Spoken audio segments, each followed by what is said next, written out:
गंगा के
दुखारिणी गे जगत जननी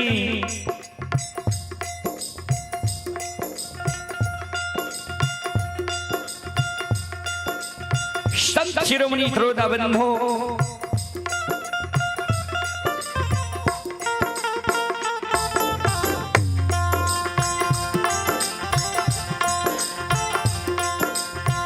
चले पुरस्कार की ओर।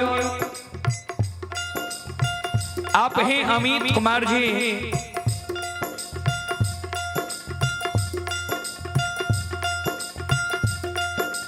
ये अमित कुमार जी श्रद्धालु रोहियार के निवासी हैं। श्रद्धालु की ओर से 11 रुपए की पुरस्कार आए हैं ऑनलाइन फोन पे के द्वारा। श्रद्धालु को बहुत बहुत धन्यवाद, लाख लाख शुक्रिया, बहुत बहुत साधुवाद। भगवान श्रद्धालु के मनोकामना को पूर्ण करे। मां सरस्वती परिवार में बाल बच्चे को सद्बुद्धि सद्ज्ञान दे। बाबा भोले भंडारी भंडार को भरे रखे। जय हो दान श्रद्धालु की जय हो, जय हो दान श्रद्धालु के समस्त परिवार की जय हो।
सच्चा भक्त जब पवित्र दिल पवित्र आत्मा से देवी देवता के सुमरन करे छे